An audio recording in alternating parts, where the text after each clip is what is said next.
IIT मधला माणूस की IIT एकदा पास आउट झाला की तो थेट अमेरिकेमध्ये जातो आणि तिथे सेटल होतो, अशी आपल्याकडे अनेक उदाहरणं आहेत.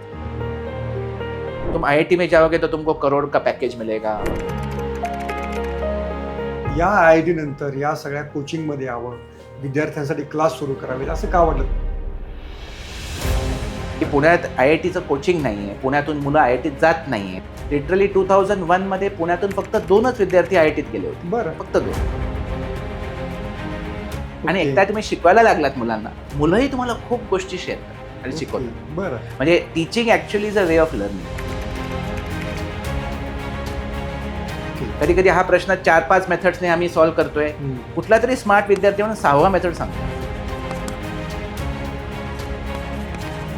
हा अभ्यासपट एका शिस्तबद्ध तऱ्हेने आपण जर त्याला व्यवस्थित स्ट्रक्चर केलं तर विद्यार्थ्यांना हे जास्ती चांगल्या पद्धतीने कळेल, समजेल आणि त्याच्यामध्ये आपण एक योगदान देऊ शकतो. ज्यावेळी प्रेशर होतो, मग आत्ताच IITच्या मुलांना म्हणजे जे JEE वगैरे तयारी करतात त्यांच्या प्रेशरची चर्चा आता सर्वाधिक का होते, त्याच्यावर वेब सिरीज पण निघतात.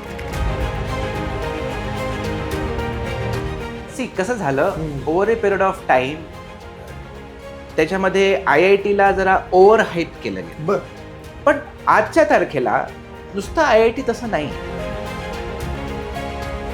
ज्या विद्यार्थ्यांना या कॉम्पिटिशनमध्ये ते त्या टॉप बॅचेसमध्ये पोहोचत नाहीत त्यांना खूप नैराश्य येतं, मग खूप डिप्रेशन येतं, एन्झायटी येते. हे एक artificial pressure coaching institution create करतं. बरं. हे चुकीचं आहे. आता ही कॉम्पिटिशन समजावून तरी सांगा, काय नक्की ही IITची किंवा याची कॉम्पिटिशन? ऍक्च्युली मी सांगू तर खरं म्हणजे आजही कॉम्पिटिशन तेवढी नाही.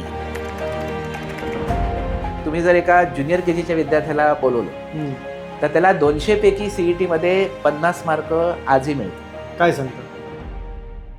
एक कोचिंग क्लासेस इंडस्ट्रीवर एक मोठा आरोप होतो आहे, तो म्हणजे तुम्ही ज्युनियर कॉलेजेस बंद पाडलेले आहेत.